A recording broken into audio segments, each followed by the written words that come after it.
This is Dr. Cesar with another episode of the Way to College podcast. And, I'm excited about today's episode. I met my guest today, ooh, I don't want to say many years ago, several years ago.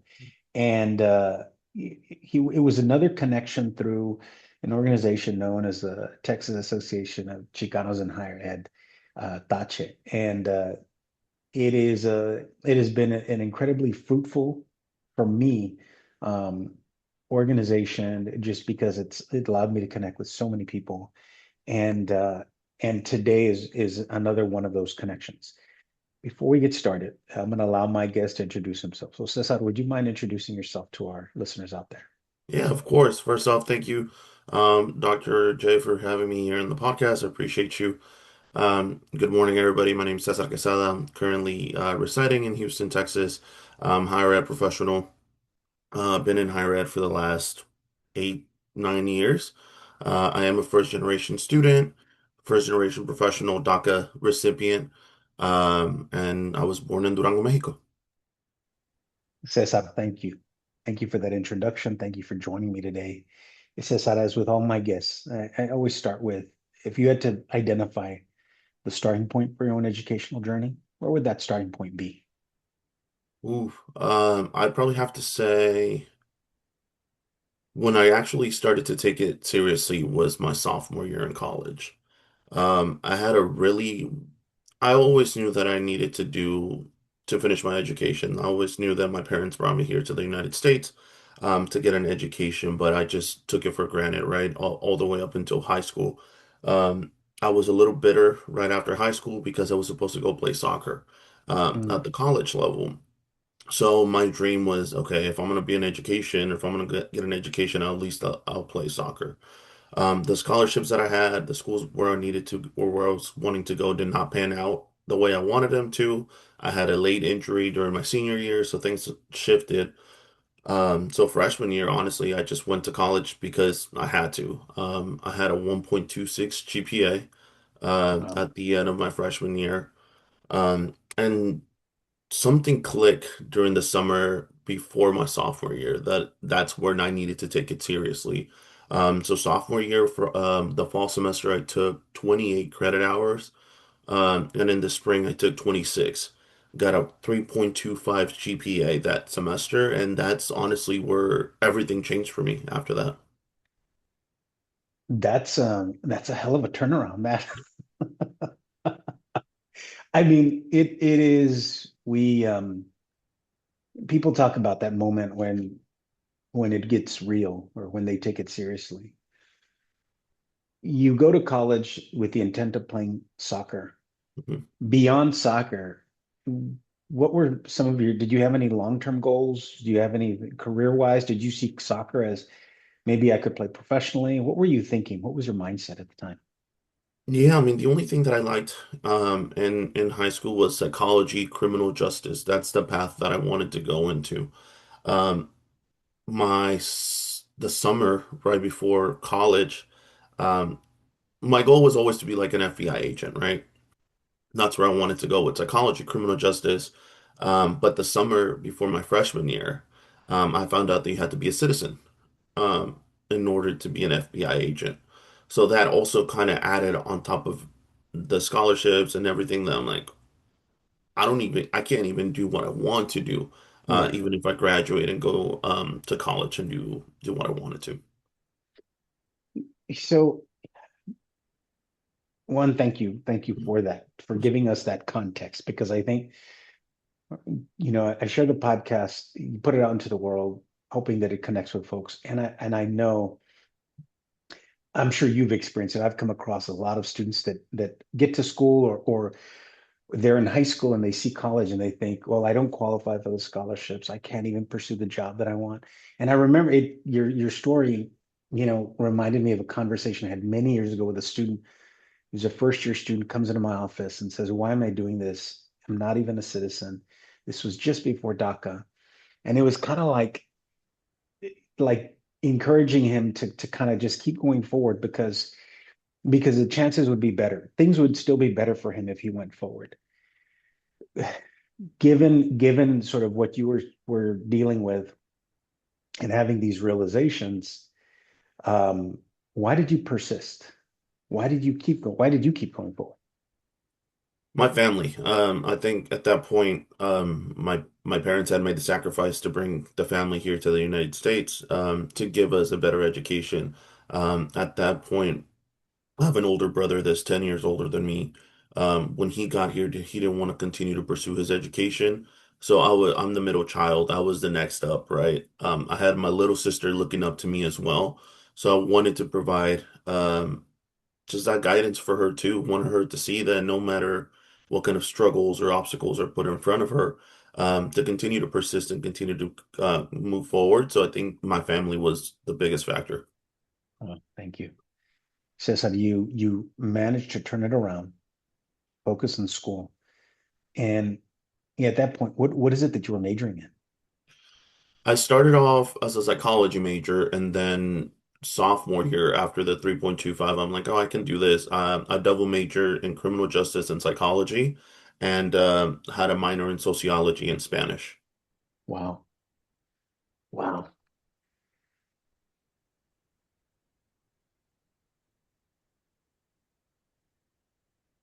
I come across countless students that, for whatever reason, struggle in school.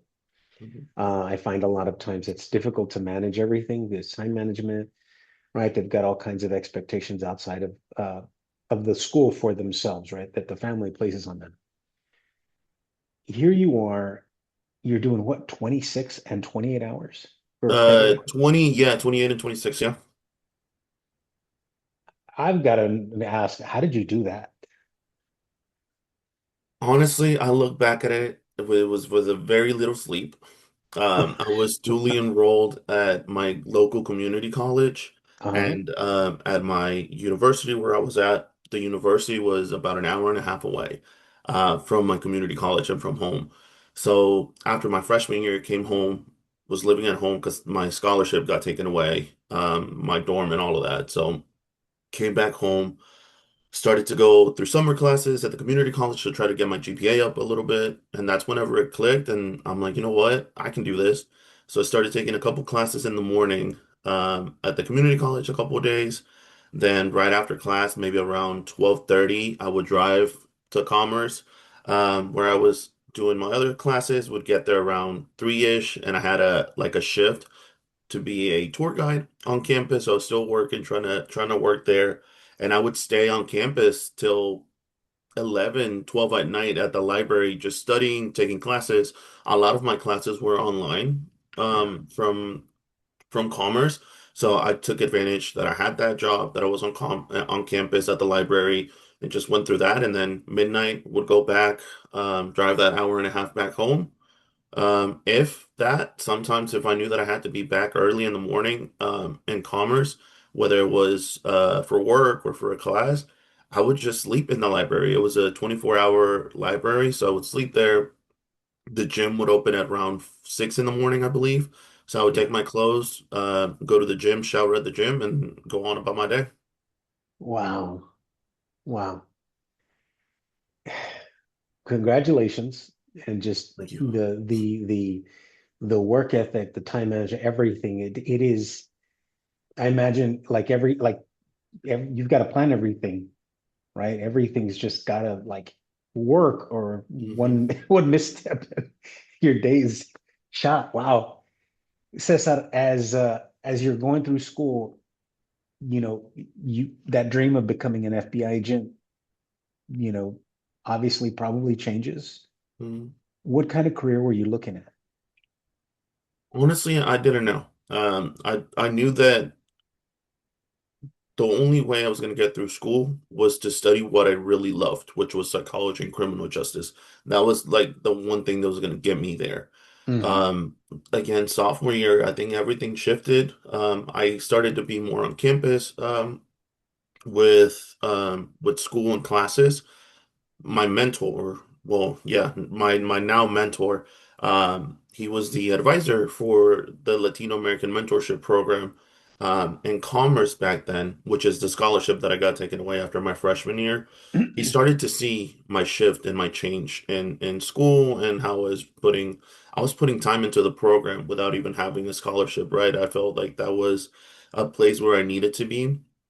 So I would show up, I would come in, I would do the things that had needed to be done for the program without even getting a scholarship. And that's when he saw something in me and he's like, you know what, just keep going, keep doing whatever. We'll find a career path, we'll find something. When you graduate, if you want to go into graduate school and continue to pursue that psychology realm. But yeah, he just told me just keep going, just don't drop out, don't leave. Um, there were a lot of times where I wanted to just quit and go back home and work, right? I knew that maybe psychology and criminal justice weren't going to get me to where I wanted to be Yeah. with that FBI or even a police officer. I think I even tried to join the Navy or the Army at one point too, but I was also rejected from that. So you just said keep going. We'll figure it out as the time goes. You don't need to have a career path right now. Just get your education and yeah, like you were mentioning, it'll all be better if you do get your education. He says periodically I'll ask my guests for to offer advice, and I've got to ask, because I think students can relate to a number of aspects of your story, but the challenges that come with I don't know what I'm doing. Mhm. I'm majoring in this and I really enjoy what I'm majoring in, but I don't know what kind of job I can get or even what kind of job I might be interested in. What advice would you give that young person? Find a mentor and trust that mentor. My mentor now, I've I've known him for over 10 years now. We started a couple organizations together now. So trust the mentor, find your mentor, trust your circle. My family was the one that kept me going. My mom specifically, she would always tell me, it's like just get your education. Like don't worry about anything else right now. Get your education and as you go, figure it out. So I guess it was just for me, just surrounding myself with the right people, uh, Mhm. putting away or leaving the people that were pushing me behind to the side and leaving them back, and just surrounding myself with the right people. Wow. Thank you for that. I think that's good advice. I think that's also um, challenging for some of our young Of course. people, right? I'm imagine for many of us, we build a circle of friends, right? And they may not always have our best interests in mind. And leaving that circle or recognizing that is always a big step, I think is challenging for a lot of young people. So I appreciate that. Ultimately, graduation comes. Mhm. And what was next for you? So once again, everything shifted during my sophomore year. I got that 3.25 GPA. My mentor saw just my work ethic and what I was doing. So I think it was late in the spring semester of my sophomore year. He asked me to be the vice president of the Latino American Mentorship Program. Um, he said that the spot was open. He wanted me to become a mentor for the incoming freshmen. So I moved back to Commerce, was living on campus during that time. Junior year, he started to push me into conferences. Actually, the first conference that we presented at was DACA, whenever they had it in Addison. Had to be 2016, 17. We did our first presentation on the mentorship program and what we had established and that just opened my doors to education. Um, I continued to become the president right after my junior year, got the program nationally recognized, did conferences all over Texas, and that just I knew that that's where I wanted to be. So once graduation came, I left commerce and went to become an admissions counselor at Tarleton State University. Wow. Yeah, and I guess it's because my work at a university and participating and connecting with folks like you. Um, what is it? I've always wondered this. What is it about working at a university that you found appealing?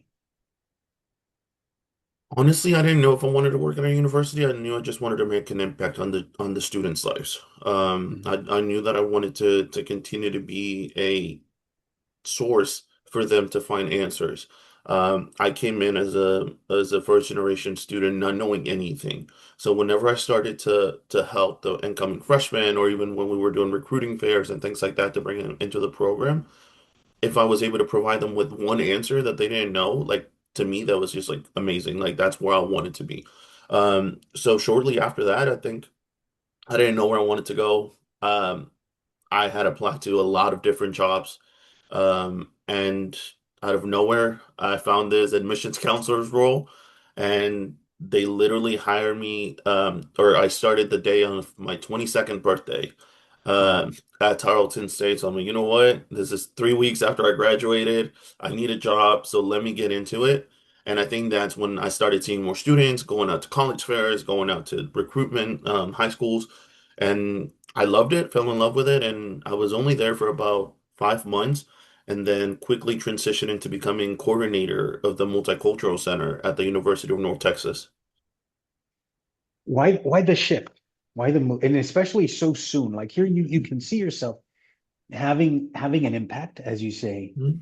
Um, what was it that signaled to you, you know what, here's an opportunity for me. I think I should take advantage of it. Yeah, so my then boss, I had met him at a different conference at the UT Summit, where we had presented, we had kept in touch a couple of times. And when I saw that position open, it was working with the Latino men on campus. So I'm like, yeah, this is perfect. This is what had been doing with the Latino American Mentorship Program in Commerce. I'm just gonna bring that into the University of North Texas.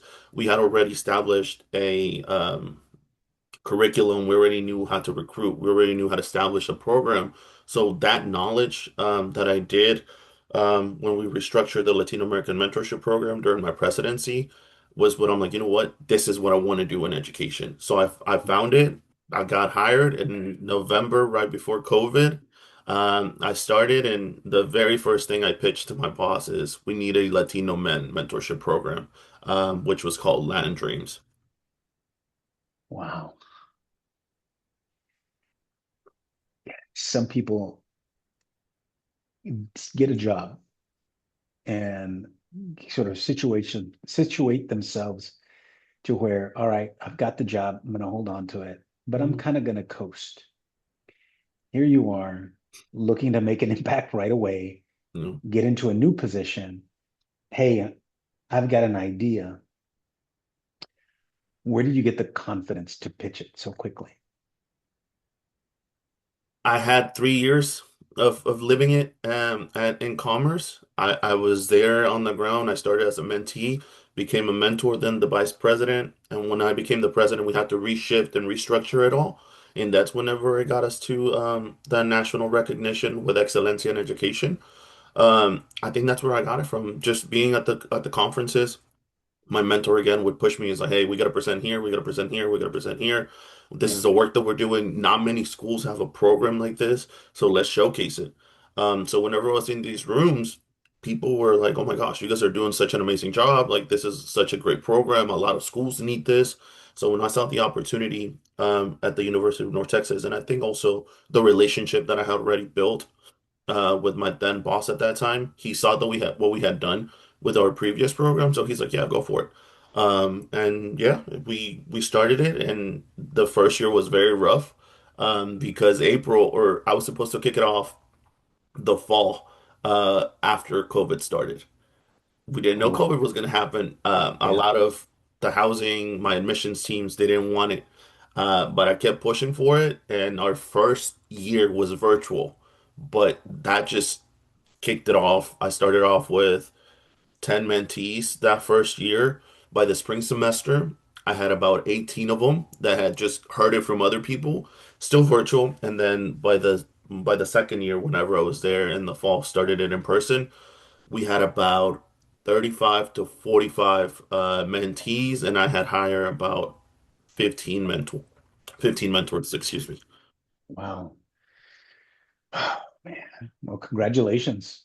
Thank you. I imagine, and yeah, I was overseeing our first year experience program at UTRGV during COVID, so I know how challenging it was. But I imagine more so like if you're dealing with housing and you're dealing with Mhm. just making sure that people feel safe and comfortable, right? My health isn't being jeopardized. I'm still going to be able to build these relationships. I'm going to Mhm. have an impact on these young people. Yeah. So hats off to you. Okay. Cesar, how long did you continue in that role? I was at the University of North Texas for about 3 years. Okay. And then Yeah, what yeah. came next? So as I was a coordinator. Shortly after that, I got promoted to assistant director. Hmm. And then Creighton University came knocking. And I went out to Creighton, went to Omaha, Nebraska, and became the associate director for the Department of Diversity, Equity, and Inclusion in Omaha, Nebraska. Wow. I imagine that must have been a big shift for you.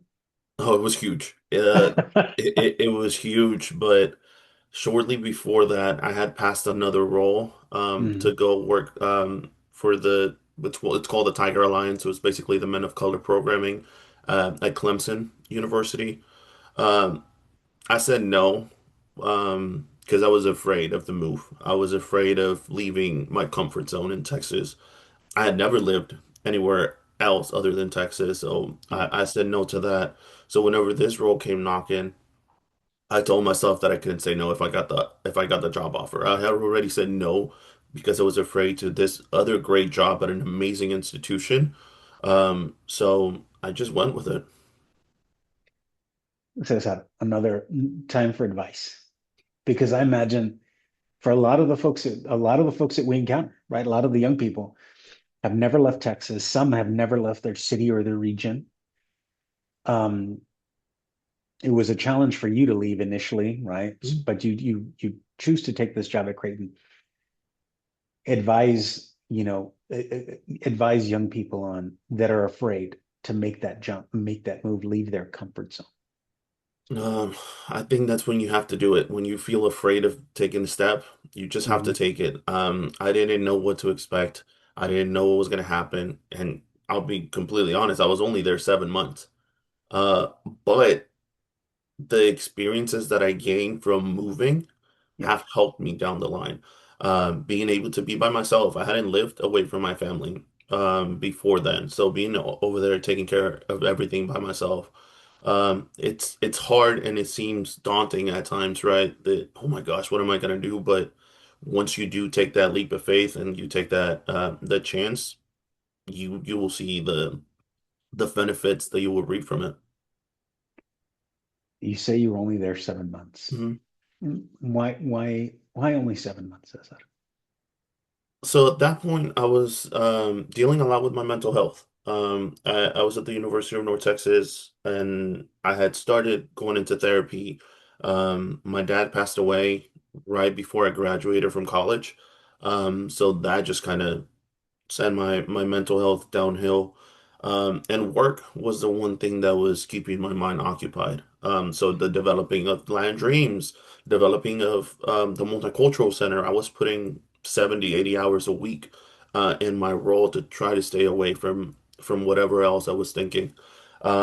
So whenever I went to Omaha, I didn't find a therapist on time. So my work as an associate director was a lot less. I was not as in front of the students, so I couldn't just like dive myself into work um, and do that. So yeah, my mental health took a big toll on me, and I just started to look for a position back home after about 5 months, and I decided to come back. You, one, thank you for being honest and sharing that with us because I think one, it's not an easy topic to Mhm. discuss. So, but thank you for that honesty. And I think that's just part of the reality sometimes, right? That Yeah. that we all deal with, and I think it's probably is more common than we um, admit a lot of times. Absolutely. You you choose to come back, Mhm. and where did you come back to? I came back to Dallas and I was the director for first generation initiatives at SMU, Southern Methodist University. You know, Cesar, throughout all of this, your experience, and it's incredible, like the work that you're doing is consistent, right? But Mhm. still varied. Um, the institutions, so public institutions, right? I'm not familiar with Creighton at all. Mhm. I think I only know the name because maybe like you know when basketball season Yep. comes, I was that about to right, say, yep, March that's Madness. that's the only, Before that, that's the only time I had heard about him too. that's Don't the worry only about it. way. But SMU, Mhm. because there's a reputation with SMU. What Yes. was what was that like going to a place like SMU? It's everything they say and more, but no, I loved the role. I loved what I was doing. I loved the population of students that I was helping at that time. Um, but yeah, it's different. I mean, I came from being in commerce, right, which is a public um, HSI, very diverse student population. Um, SMU was just a whole shift that I didn't anticipate, but still, the students that I was working with were the thing that kept me there. What tell me about the work you were doing there at SMU? Yeah, so I came in as the inaugural first generation initiatives director. And I was also overseeing what we called our Mustang Scholars, which was 10 scholars from Dallas ISD that were underrepresented or that had low income status. We provided them with a full ride scholarship. So my role was to coordinate all of that part of it, do the recruitment aspect of it, go into these high schools, talk to some of the students, and start to put first generation initiatives. So I think that till before I got there, we had only had like maybe one first gen celebration before then, but we started it to establish it a little bit more. We started to bring a little bit more people into it, more events, get a lot more resources out for them. How long were you at SMU? I was only there for a year. Okay. And then here you are, you're having an impact, sounds like everywhere you're going, you're doing incredible work, connecting with the students. Why leave SMU? There was a lot of restructuring Hmm. in leadership at that time. So they took my position from the department where I was at, they put it in a different department. Um, so if I wanted to stay, what I was going to be doing was working with honors students. At SMU, honors students look a lot different than the student population that I had served or that I had worked with before. And I was ready to take that challenge. But in that process, I've never I've never liked not to apply to jobs, right? I stay looking at jobs even if I'm comfortable at a position. You never know what might come up, what opportunities you might see. At that time, I had seen a position at Texas Tech um, to be, I believe it was director also of intercultural engagement, something like that. And I applied for it and I had gotten the position up until SB 17 came into effect. So literally I got a phone call probably a Thursday morning, say, hey, you have the position. Um, you can like it's yours. We'll send you the contract, the sign, whatever on Monday, and then Monday never came, Tuesday never came, Wednesday never came. So I called back on Friday. It's like, well, we're having a little delay because of SB 17. The president is putting a hold on all the new positions coming in. Um, so we'll give it a couple days and then we'll send it over. So I'm like, okay, cool. I still have the job. I went ahead, put my 2 week notice at SMU. Was looking for apartments already in Lubbock. Then the next Monday, I get a call say, "Hey, the job has been canceled. The position has been canceled. We're no longer hiring."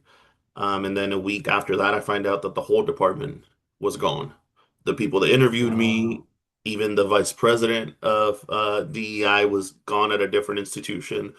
So yeah, I left SMU because of that, and I was out of a job for a couple months because I thought Texas Tech was coming next, and then shortly after that, things lined up and started working at Dallas College.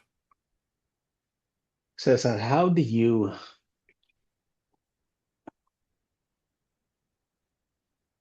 navigate uncertainty? You know what? I think I embrace it. I think I'm like, you know what? I couldn't do anything in that moment to Yeah. change Texas Tech's vision or what they wanted to do. So I'm like, this is where I'm at. So I'm gonna do the best of it rather than just sitting here and um having a pity party for myself because I didn't get this role. Let me see what's next. I started working different jobs around the city while I started applying for roles, and again, just found Dallas College. It just kind of fell in my lap, and started working there. Yeah, thank you for that perspective. I appreciate, right, embracing it. I think given your experiences, your varied experiences, and also your own work ethic, like you find work. You're going to find work. You've got a good work ethic, right? You're Mhm. capable and intelligent, qualified. So I appreciate that. And I don't know that I have had anyone say I embrace the uncertainty. So thank you for that.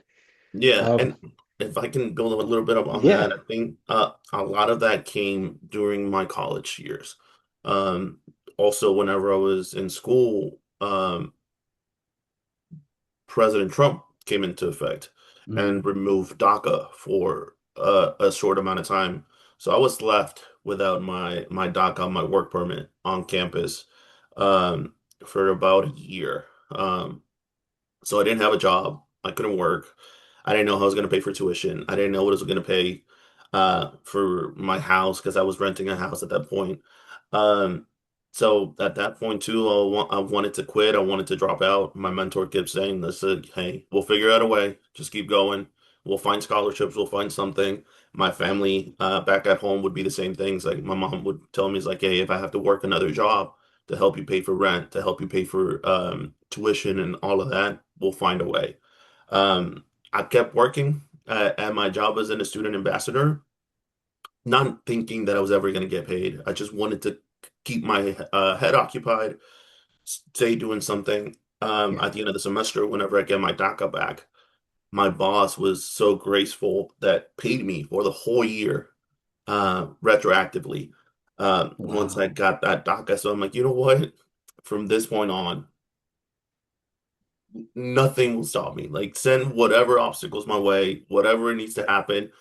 It's happening for a reason. Yeah. At times I saw it, I'm like, dang, like I wish things could be different. I wish things would be like this, or I wish I would have done this or that. But I'm like, I'm here for a reason. I was put in this spot for a reason, and I know I'm gonna overcome it. So I think that's where that embracing it Yeah. mentality also came from. Oh, wow. Uh, yeah. Wow. Thank you. And thank you for sharing that. It sounds like also, probably the worst thing anybody can do when faced with uncertainty, when faced with obstacles, the worst thing anyone can do, would you say, is to just sit around and do nothing about it? Mhm. All right. You go to Dallas College. Tell us about your role in Dallas at Dallas College. Yeah, I was the program coordinator for the Mel Achievement Program. So went back to working with the Latino and African American men on campus across the district. I was stationed at one of the campuses, so we had events, programs. It was basically a mentorship program, but not really a mentorship program just because of the community college. Um, but yeah, loved it there. We made a great impact. We started different programs. We took students to Tache a couple years. They presented there twice, I believe. Started to get more resources for our students on campus. And I was there for a little bit over 2 years. Cesar, thank you for that. I wanna get your perspective because throughout your experiences, beginning as an undergrad, Mm. beginning as an undergrad through your professional experiences, presenting and sharing the work and having your students share their work, it sounds like has been an important part of this journey. Why is it important that one, students get involved, and two, that students attend conferences to share their work? I think it's important because of representation. If students, if other professionals are hearing what our students are going through, what staff was going through, I think that's what also makes changes.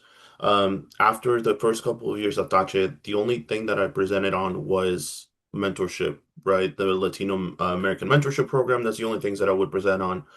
When I started my professional career at UNT and was developing some undocumented resources and undocumented ally program at UNT, and then an undocumented resource center, um, I decided to talk about my own personal experience with DACA and being an undocumented student at Tache. How that was the most nerve-wracking presentation I've ever done. But whenever I was in that room and share my experience as a student and now a documented professional, uh, everybody in the room wanted to ask me questions about what that experience was like, what they could do for the students, what resources did I need, how did I overcome that. So whenever I saw that help them to be able to help other students, again, for me, it's making an impact on students, whether it's directly or because of something that I said or something that I've established helps other to help others. So whenever I saw that, I started pushing my students to say, hey, we're gonna present, we're gonna submit a couple proposals. I'll be there. I'll help you guys guide the conversations. You guys will just talk about your story and we'll envelop that all into our presentation and make it happen. So I think for me, it's just that representation and hearing other people's stories and learning from it. Wow. Well, good on you. One for sharing your story. Because you're right. I think it sounds like sharing your perspective helped others, informed others' decisions and thought processes about how they can help their own students, but then encouraging your own students to do the same thing. You're at Dallas College. How long were you at Dallas College, or are you still at Dallas College? No, I was there for a little over 2 years. Okay. And then I transitioned out of Dallas College and left Texas again, and went to Overland College in Cleveland, Ohio, or Overland, Ohio, but I was living in Cleveland. Oberlin College. Yes, sir. Uh, how big is Oberlin? Very little. I think we were about 2,500 students, 35 maybe. Yeah, it was very small. What was your role there? I was the director for intercultural engagement. What was that experience like? It was short-lived too. So I was only there for a little bit. The reasons why I moved and came back were completely different for that one, but I loved it. Again, I was working with students directly. It was underrepresented students, first generation students, building programs, rebuilding their multicultural center or intercultural center there, to give it more visibility. Some students knew that we had it on campus, but it was only Mhm. 3 or 4 students, right, that would come in. But this space was a huge space that was open for students to come have lunch, to just hang out, do work, whatever they needed to. So I started to bring life back into the center. I played soccer games on there. We had the Champions League playing every Tuesday in the center, so that started to attract athletes into our space. Started to get more people involved. But yeah, that was basically what I was doing, just trying to revamp the intercultural center and started to create some other resources for our undocumented population there. You said you left for a different reason. When you left Creighton, you said was mental health. You needed to Mhm. prioritize your own mental health. At this point, how would you gauge your mental health? Was that something that you had prioritized and you were addressing? Absolutely. Yeah. After I came back to Texas from Creighton, I knew that I needed to get that in check. I did spiral down a couple times during the first year or two that I was back in Texas. But back with my help with my therapist and continuing to do the things that I needed to and the things that I know helped. Hmm. I was okay. That's why also whenever I took that leap of faith to go to Cleveland. Well, that one was also a leap of faith because of other reasons. It was in during the time where they were saying that Texas was going to be taking away the DACA's work permit, and my work Okay. permit was about to expire. So when this opportunity came knocking, um, the my vice president at Overland, I had met him in Commerce because he was the one running the African American mentorship program while I was in the Latino American mentorship program. I didn't know he was over there. We just happened to reconnect, found that position. So I also took that as an opportunity to leave Texas and be able to re reapply for my DACA permit. Because my permit was going to expire in October or November, something like that, and I started work there August 14th. Wow. You said your time was short-lived. How long were you in Oberlin? 4 months. So I waited. 4 months. I waited for my permit to get renewed, and I was loving it there. And then I met my now partner, and I couldn't be that far away from her. So I came back in January and been in Houston since January. What are you doing now? I am working at Breakthrough Houston as a educational nonprofit. I am the 11th grade program manager, so I'm helping 11th graders with their college wish list, making sure that they're taking their SAT tests, they're getting good grades, they're looking at the colleges that they need across things like 20 something schools or something like that across Houston. My Wow. caseload is about this year was 87. Next year's 11th graders, I think it's going to be like 95. So those are the ones that I'm just in my caseload. So working for a different population now, Mhm. right? So these are the kids that are looking ahead towards college and figuring out where they want to go and what they need to do to get there. And you're helping them navigate that. Yeah. So I wanted to go back into higher education. Wanted to find a job out here to do that, but I also saw that the resources and the programs that I love to do have been very Yeah. limited. All the first gen centers have mostly been taken away, or mentorship programs for minority students, undocumented resources, all of that things that I have done were gone. So the other way that I could help students was before they get to college, right? Prepare them with those resources before they get to the university, and have them be ready when they get to that point and deal with the resources that they'll have there. Cesar. One, congratulations. Thank you. I'm sure you're doing fantastic work with these young people. Um, when so I was with UTRGV for 20 years in a Mhm. full-time role, eventually becoming director, program director. And I remember when I left, my mother freaked out because mom was like, but you work so hard and you've got retirement, you've got benefits. And I see it right. Because I think like she didn't go to college, she went to college, didn't finish, Mhm. but that was the coveted position. Yeah. Stability, Mhm. consistency. You've moved around, you've gone different universities, taken on different roles, continuing to, you know, look at programs so that you could grow and leave your impact on. Where do you think that came from? The comfort, I think, because it sounds like you said, you'd take a job, but you still looked at other jobs. You were still Mhm. looking at other jobs. And it's funny because I feel like when I was growing up, I'm slightly older than you, uh, when I was growing up, it was kind of like find that one career. And I Yeah. think we still sell young people on that. You've got to find Yeah. that one career for the rest of your life. But here, it sounds like you've found a way to do the work that you want to do, leave an impact. It's been incredibly impactful work that seems to be consistent with your own values and purpose. Where did that come from? That, I'm okay trying different jobs, doing different things. Um, Honestly, but I think from the family, I came to the United States when I was 8 years old. So I was very little.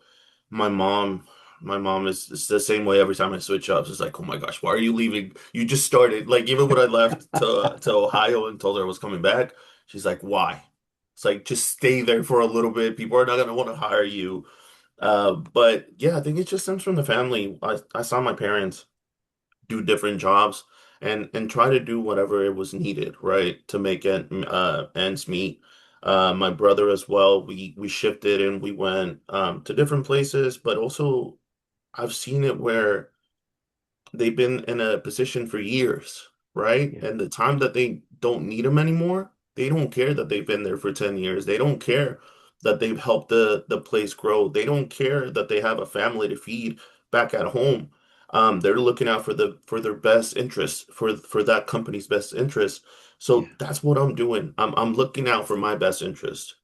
I'm gonna give you my all while I'm there, right? I'm gonna yeah, give you everything that I can. I'm gonna change as much as I can. I'm gonna give you as much as I can. But the time that I feel my interests are not being met at that institution, I need to go find that passion, that work that I need to do somewhere else. And I think that's one of the things that I've also told a lot of my students is like, yeah, you don't have to stay in a job for yeah, 10, 15, 20 years. Um, you know, my mentor, he went through the exact same thing not so long ago. So yeah, I tell him the same thing. I'm like, bro, you should have left 10 years ago. yeah, You shouldn't yeah, have waited until X and Y Z happened for you to finally realize that you weren't being valued at that position. You had yeah, seen it other places, you had seen it in other instances, but we were ingrained with, oh, you have to stay in a position for as long as you can, retire there and make your career in one company. So I think that's also my mentality. I'm like, I'm giving you my all, but once I feel like my interests are not being met, that I need to put myself first rather than the company. And I think that's the reason why I've shifted and moved around as much as I have. Cesar, thank you.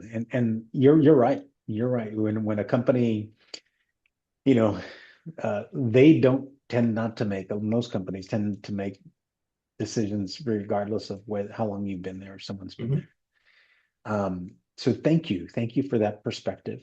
Um, I think it is something that um, I think has been missing a little bit from this conversation that the podcast has created. So thank you. Cesar, as we transition out, because I want to be mindful of our time and your time, what last piece of advice would you like to leave for listeners and viewers out there? Ooh. Believe in yourself. No matter what obstacles or what struggles you face, what struggles you were raised with, believe in yourself and things will change. Take care of your mental health is the biggest thing. I feel like if I wouldn't have gone to therapist, I wouldn't be in the spot where I'm at. So I'm blessed to be where I'm at now and have been able to advocate for mental health and find the right people in your circle. At this point in my life, I wouldn't say that I have a thousand friends, right? Or that I have this large group of friends, but I know that the friends that are in my circle, that the people that's in my circle, I can count on them at all times, whatever happens. I mentioned earlier, I've met my mentor my freshman year in college in 2015. He was just at my house a couple weeks ago because we presented at a conference or at a little presentation that we did for our students here in Breakthrough. So I've had that relationship with him for over 11 years now. So just find your circle, trust yourself, believe in yourself, make sure that you're doing what's best for you. I appreciate that. Cesar, thank you for the incredible advice. Thank you for the honesty and thank you for sharing your story with us today. Of course, I I appreciate appreciate you for it. having me. Yeah, absolutely. This concludes another episode of the Way to College podcast. Thank you to our guests. Thank you to our listeners and viewers out there. Please remember to share the podcast with one other person. And of course, subscribe, rate, follow, all of that good stuff. And we'll see you again soon. Bye bye. Thank you.